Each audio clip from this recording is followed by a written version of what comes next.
श्री शिवाय नमस्तुभ्यम हर हर महादेव। छत्तीसगढ़ राज्य के कांकेर जिले के कुपपुर में गुरुजी पंडित प्रदीप मिश्रा जी द्वारा सरंग पालेश्वर शिव महापुराण कथा 1 फरवरी से शुरू हुई है, जो कि 7 दिवसीय शिव महापुराण कथा है, जिसे आप 1 फरवरी से 7 फरवरी तक आस्था और यूट्यूब के माध्यम से दोपहर के 2 बजे से 5 बजे तक देख पा रहे हैं।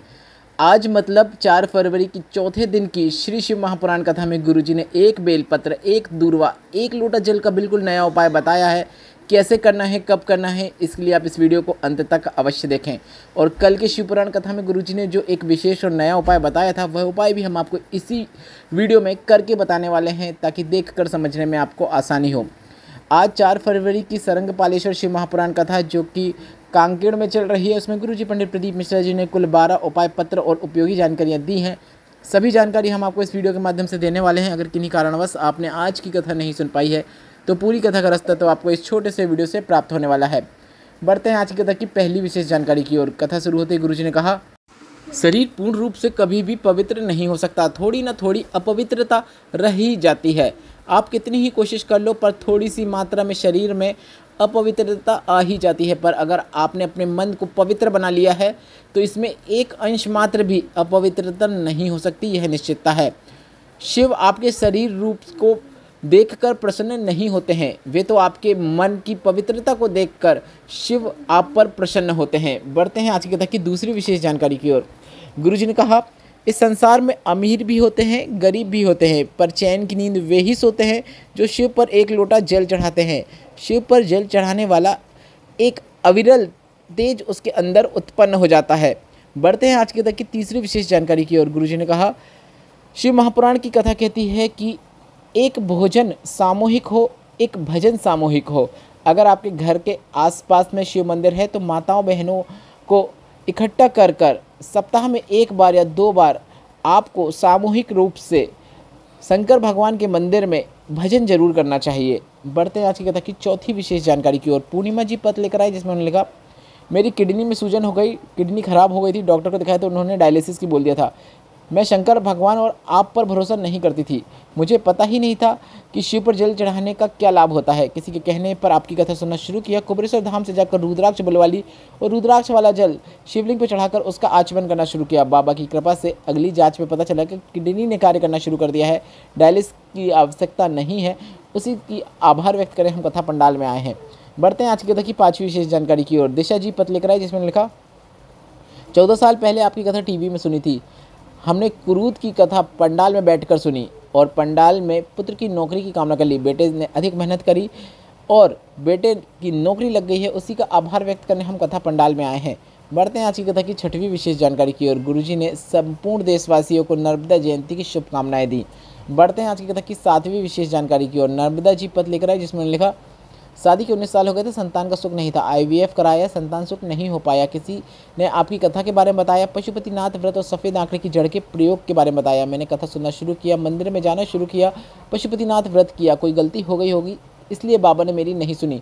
मैंने दूसरी बार पशुपतिनाथ व्रत किया, फिर तीसरी बार पशुपतिनाथ व्रत किया, फिर चौथी बार पशुपतिनाथ व्रत किया। उस सफ़ेद आंकड़े की जड़ का प्रयोग लगभग 10 बार कर लिया।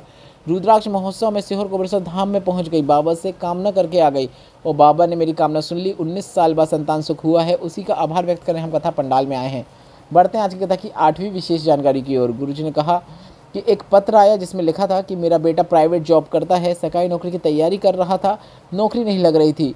मैंने उसे 4 गुना अधिक मेहनत करने को कहा। बेटे ने एग्ज़ाम से पहले खूब मेहनत की और एग्ज़ाम के दिन बेलपत्र के बीच वाली पत्ती में शहद लगाते हुए उसे शिवलिंग पर चिपकाते हुए एग्ज़ाम देने चला गया। बेटे की नौकरी लग गई है, उसी का आभार व्यक्त करने हम कथा पंडाल में आए हैं। बढ़ते हैं आज की कथा की 9वीं विशेष जानकारी की ओर। गुरुजी ने कहा, जिसके घर में श्री शिवाय नमस्तुभ्यम लिखा होता है, उसका घर उसका नहीं होता है, उसके घर के सदस्य उसके नहीं होते हैं, शिव के होते हैं, शिव ही उनको संभालते हैं। इसलिए गुरुजी ने सभी से आग्रह किया है कि अपने घर के मुख्य द्वार में लिख दो, श्री शिवाय नमस्तुभ्यम। बढ़ते हैं आज की कथा की 10वीं विशेष जानकारी की ओर। बिल्कुल नए मनोकामना पूर्ति, कार्य पूर्ति, विशेष उद्देश्य की पूर्ति के लिए कल की कथा में गुरुजी ने एक विशेष उपाय बताया था, जो हम आपको वीडियो के माध्यम से भी करके बता रहे हैं। यह उपाय आपको बार बार करने की भी आवश्यकता नहीं है, 2 महीने, 4 महीने, 6 महीने में 1 बार भी करेंगे तो भी पर्याप्त है। विशेष मनोकामना के लिए इस उपाय को आप अवश्य कीजिएगा। यह उपाय आप कभी भी किसी भी दिन कर सकते हैं। बस इस बात का ध्यान देना है कि आपको बार बार करने की आवश्यकता नहीं है, 2, 4, 6 महीने में 1 बार ही करना है। बेलपत्र की बीच वाली पत्ती में आपको लाल चंदन लगाना है, बची हुई दोनों पत्तियों में आपको पीला चंदन लगाना है। लाल चंदन जिस बीच वाली पत्ती में लगाया है उसके ऊपर सफ़ेद पुष्प रखना है और अपनी कामना करते हुए इस बेलपत्र को पुष्प के साथ शिवलिंग में माता अशोक सुंदरी के स्थान पर अर्पित कर देना है। आपको इस बात का ध्यान रखना है कि बेलपत्र को शिवलिंग के ऊपर माता अशोक सुंदरी के स्थान पर जहाँ पे आपने अर्पित किया है, बेलपत्र आपको उल्टी अर्पित करना है, जैसा आप वीडियो में देखकर समझ सकते हैं। बेलपत्र की डंडी जलाधारी की ओर होना चाहिए। यह उपाय आपको रोज़ नहीं करना है, इस बात का आपको ध्यान रखना है। कितनी ही विशेष मनोकामना हो वह निश्चित पूर्ण हो जाती है। बढ़ते हैं आज की कथा की गुरुजी की बताई 11वीं विशेष जानकारी की ओर। आज की कथा की गुरुजी के बताए बिल्कुल नए उपाय की ओर। अगर महादेव आपकी सुन नहीं रहे हैं, मनोकामना लंबे समय से पूरी नहीं हो रही है, तो गुरुजी ने सभी से है नया और विशेष उपाय करने को कहा है। आपको 1 लोटा जल लेना है, 1 दूर्वा लेना है, 1 बेलपत्र लेना है। 1 लोटा जल जो रहेगा आपको शिवलिंग पे 3 स्थानों पर अर्पित करना है। सबसे पहले गणेश भगवान के स्थान पर, उसके बाद शिवलिंग का कटी भाग माता पार्वती का हस्तकमल जो होता है वहाँ पर, और तीसरा शिवलिंग के ऊपर आपको जल अर्पित करना है। जल अर्पित करने के बाद आपको दूर्वा को शिवलिंग में जो गणेश भगवान का स्थान होता है वहाँ पे अर्पित कर देना है। इसके बाद बेलपत्र जो है उसे आपको शिवलिंग में माता अशोक सुंदरी के स्थान पर अर्पित कर देना है। बेलपत्र उल्टी ही अर्पित करना है और बेलपत्र की डंडी जलाधारी की ओर होना चाहिए।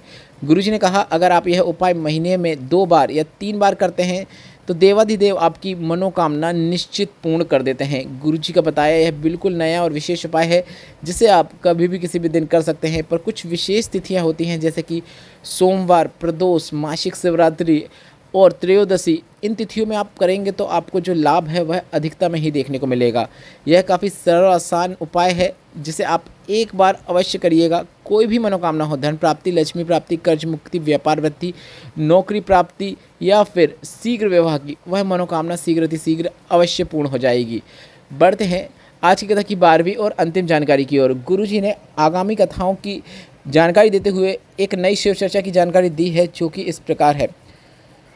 गुरुजी ने कहा फरीदाबाद हरियाणा में एक दिन की शिव चर्चा 9 फरवरी 2025 को होगी। कथा पंडाल का एड्रेस है सेक्टर नंबर 12 के ग्राउंड इंडियन आइल आरडी के सामने। कथा का जो समय रहेगा शिव चर्चा जो होगी एक दिन की, उसका समय दोपहर के 2 बजे से 4 बजे तक होगा। फरीदाबाद की एक दिन की शिव चर्चा के बाद गुरुजी पंडित प्रदीप मिश्रा जी प्रयागराज में महाकुंभ के अवसर में पहुंच जाएंगे और 10 फरवरी से 16 फरवरी 2025 तक प्रयागराज सेक्टर नंबर 21 पीपा पुल 1 के पास सतुआ बाबा शिविर में त्रिवेणी शिव महापुराण कथा का आयोजन होगा। गुरुजी ने कहा प्रयागराज में यह पहली शिव पुराण कथा है जो कि 7 दिनों की होने वाली है। इसके बाद 17 से 24 फरवरी 2025 तक तारा बाबा की कुटिया सिरसा हरियाणा में शिव पुराण कथा होगी। इसके बाद 25 फरवरी से 3 मार्च 2025 तक रुद्राक्ष महोत्सव सीहोर कोबरेश्वर धाम में होगा। रुद्राक्ष अभिमंत्रित किए जाएंगे। उसके साथ ही साथ शिव पुराण कथा का भी आयोजन होगा।